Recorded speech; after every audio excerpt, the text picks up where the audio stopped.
Shalom semuanya, perkenalkan, nama saya Koma Angel Trivena Dewi, NIM 71-2022-017. Jadi dalam video ini saya akan bercerita tentang gereja negara yang saya ambil dari bab 13 dalam buku acuan kita Sejarah Gereja.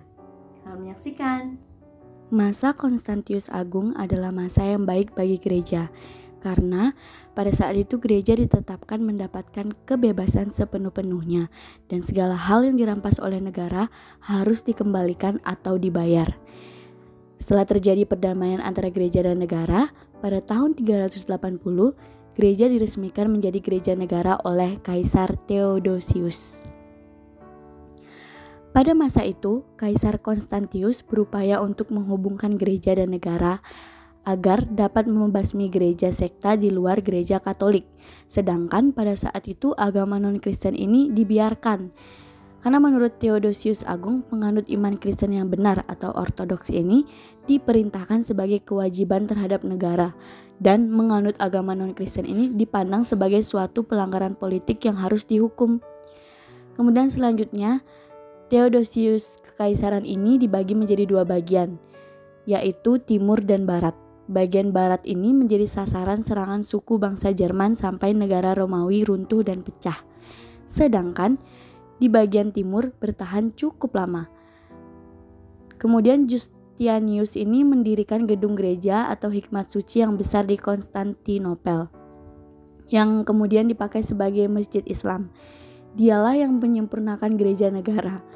Sesudah Justinianus, kekaisaran Timur surut kuasanya dan dibanjiri oleh agama Islam.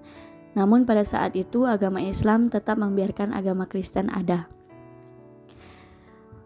Gereja diduniawikan ini sebenarnya kedudukan yang baru di dalam masyarakat ini, tapi juga menimbulkan kerugian rohani yang besar bagi kuasa gereja yang tak tertolong atau adanya hukum-hukum yang turut campur kaisar dalam urusan gereja.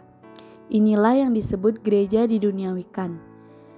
Gereja dilindungi oleh kekaisaran menjadi suatu pencobaan yang mengandung bahaya. Masa itu juga gereja harus menjadi pembantu negara, karena dengan demikian gereja selaku badan hukum yang berpusatkan di istana kaisar, di bagian barat uskup Roma dan di bagian timur uskup besar patriark. Dari kota besar tampil ke muka selaku pemimpin gereja. Gereja atau jemaat mula-mula di Perjanjian Baru ini dalam relasinya terhadap negara atau pemerintah pada saat itu adalah penerimaan dan ketaatan.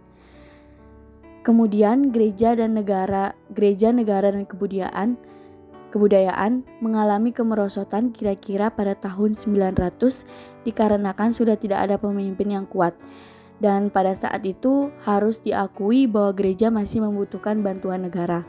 Meskipun dalam beberapa hal hubungan antara gereja dan negara ini menimbulkan hal yang mengarah ke negatif ke gereja, karena gereja ini sudah kehilangan kerohaniannya.